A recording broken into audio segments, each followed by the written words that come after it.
morning. Welcome to Phoenix, Arizona. I work at TGen downtown in Phoenix. I grew up here, so I'm thrilled to welcome you to Arizona. We have almost more sunshine than any other state in the union. We lead the nation in melanoma as a consequence. So our interest in genomic understanding of cancer is high, and certainly systems biology is a big component to that. I want to salute the leadership of the meeting to give room for the next wave of leadership. These kinds of meetings are absolutely critical to learn what does it take to motivate an all-volunteer force to continue to build a program. I worry about that a lot at TGen at my institute. How do we empower the next wave of leadership who are going to inherit it sooner than we realize? So I want to applaud that as a fantastic gesture. I did want to make one comment about the election. Not the national election, the election for the top 10 papers. Just to remind you all that on the left side tab of the RSG meeting website, you'll see a place to vote for the top 10 papers. So I would encourage you to make sure that you visit that and let your voice be known as we look to see this come forward. So now it's my pleasure in introducing our first speaker. I know no one who is more discontent with the status quo than Gordon Mills. What I like most about Gordon is that his MD PhD keeps him so focused on the patient at all times as he fosters technology to be developed that he wants stuff now, but he always wants something better. And that discontent is a very healthy thing, I think, in translational science, that whatever we have today that can give me insight, I'm going to use it. And at the same time, that discontent to say, we got to do better, we got to do better. And so his mentoring, his leading, his guiding, his formation of systems that allow the maturation and push the envelope forward is exemplary. And for those that are watching leadership, how did someone become a dean a dean of the field publishing well over 700 papers? All the collaborations and connectivity around that are an attribute to someone that says, you've got something I could use, can we work together? You've got a good idea, how do we work together? And so track that and follow how these linkages move forward. It's really the key as these interdisciplinary programs move forward. The most seminal thing I could say about a highly esteemed colleague in Dr. Mills is that he's the founder of the first, and it's almost 10 years old now, the first cancer systems biology department on this planet. His vision back then meant that he had to slay some existing dragons who were resistant to that stepping up as something that would become entity at the MD Anderson. And I salute his determination and his vision to make that move forward. I'm sure there were minefields and surprises all along the way, but as that moves forward, it's quite exciting.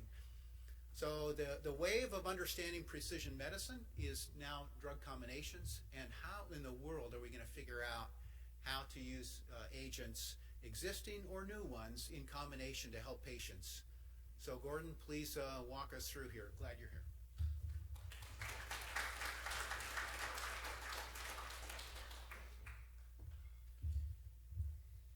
Good morning, and thank you for the kind words. And to build on the department, we have positions at all levels available, so if you're interested, send me emails.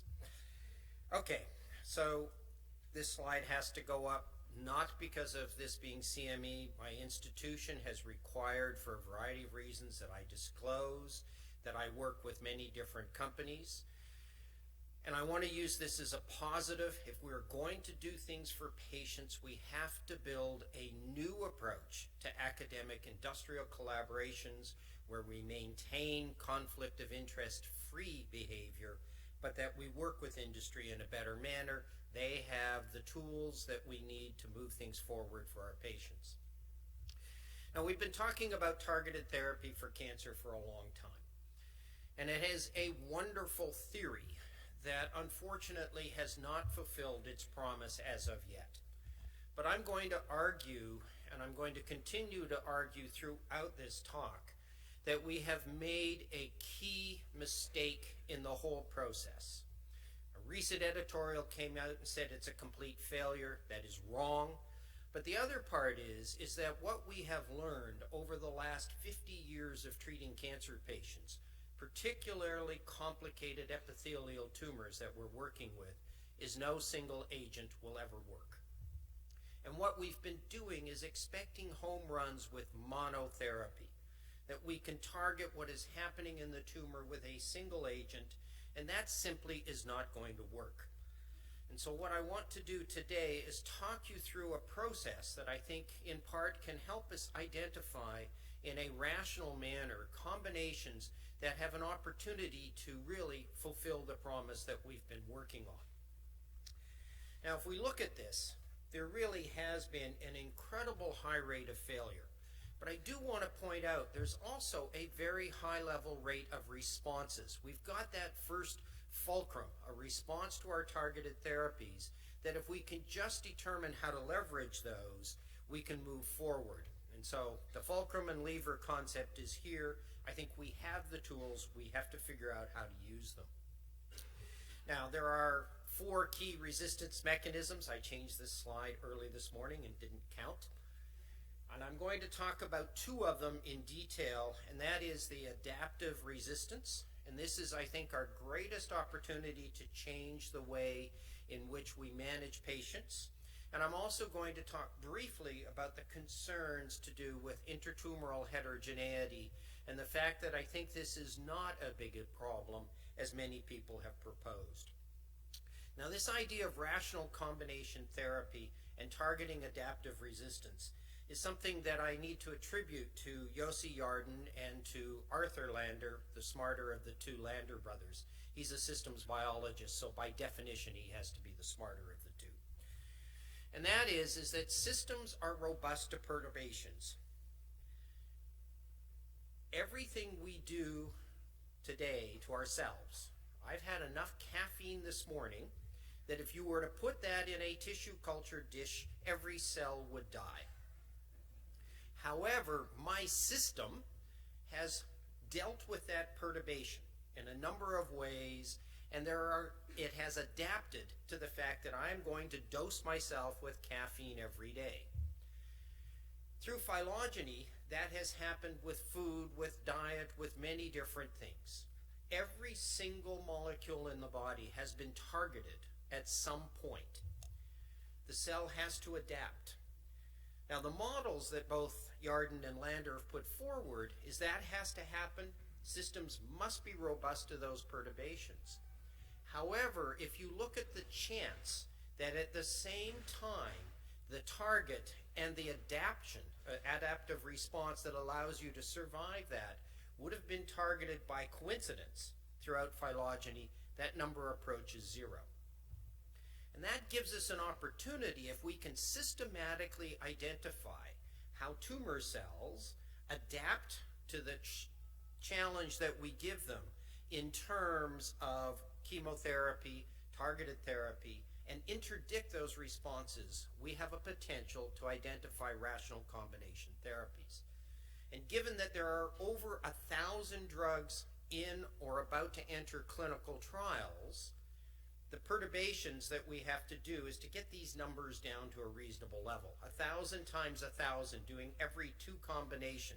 By the way, rational drug combinations for most companies are, we own both drugs, therefore we're going to put them together. And that means every 1,000 by 1,000 combination would be tried. It's not going to work. There aren't enough patients to do that. So can we develop a way to identify those adaptive responses and then interdict them? I want to start off with this concept of heterogeneity and the problems with tumor heterogeneity. Let's see if the pointer's going to work. Not really. Okay, so basically, the concept is that mutations occur primarily at these upper levels in the cells of sensor and amplifier. There's many fewer mutations down in the pathway. And indeed, what we've been able to show in epithelial tumors is the spectrum of mutations in the cell surface receptors integrate into a very limited number of downstream pathways. And indeed, it is impossible from the way we do things Andrea, I think, has told you about some of his approaches to try and identify them, to tell whether a cell has a mutation in the EGFR, HER2, HER3 by looking at what is happening to the cell downstream. These all integrate into a very limited number of events. As we go down the pathway, the potential to interdict lower in this pathway, where there are not mutations that can bypass those events, become a reasonable option. The challenge, of course, is will we have an adequate therapeutic index, and I'm going to talk about that. Cut off on the bottom of the slide, we have made the potential or the plan to identify what is happening in the integrative information from the mutations that occur in the cells at a functional proteomics level. Andrea is developing a RNA predictor of those functional effects, and indeed we are planning together to take both of those approaches to clinical trials to say, can we predict how the cell is integrating this information and then design the appropriate therapeutic interventions? Now, this is the original paper that came out that suggested that intratumoral heterogeneity was going to be the death knell of personalized cancer medicine, with the concept that there were so many different tumor clones, this was going to be impossible to deal with. Now, we've gone back and reassessed that paper, and I'm going to present data from this and much of the other data. And it suggests that heterogeneity is indeed a problem. However, just as I pointed out in the signaling pathways, that heterogeneity integrates on a very limited number of downstream functional events. And if we can see what's happening more broadly and look at the driver aberrations in tumors, not the passengers, not the noise that's happening because of genomic instability, but those that are driving the behavior of the tumor, I think this problem is much less than we think. But here is the diagram that was put out from 2 renal cell carcinomas where you have a trunk and lots of branches. And in the trunk you have a VHL mutation here, and in this one a PBRM1 plus VHL. If we could target those, you're going to hit all of the tumor cells. The argument is that each of these branches is sufficiently different that you cannot target this tumor.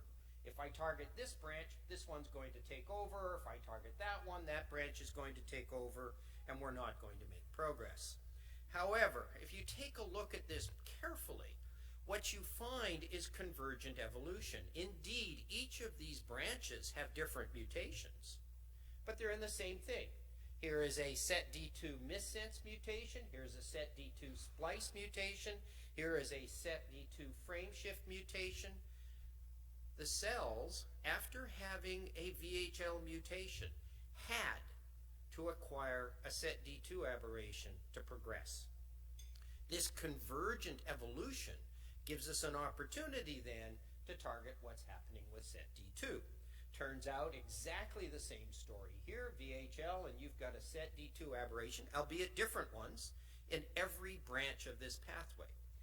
Further, the third event is very limited in addition, and that is an activation of the PI3 kinase pathway. But you can do it through targeting mTOR, PTEN, PI3 kinase in different parts of the tumor. The cell, in order to progress, has a very limited spectrum of aberrations that it will tolerate and that will allow it to survive. So both of those, I think, are going to give us a much more tractable approach if we can understand how to work on this to move forward. Now, we have looked at this concept that genomic changes integrate at protein function, and most of our therapies target protein or protein functions, so it is necessary to develop a way to look at protein function. If we actually look at this in detail, the DNA copy number or mutation, an ability to predict that by looking at what's happening in protein, is abysmal. 15% maybe. Even if we look at RNA protein correlations, the CPTAC data claims that the R value between RNA and protein is 0.23. We've actually got much better mass spec data, but it is still only 0.54, and I could explain why our mass spec data is better than that of the CPTAC at another time. And in cell lines, it's about 0.56, which I think is the number that is reality. So if we look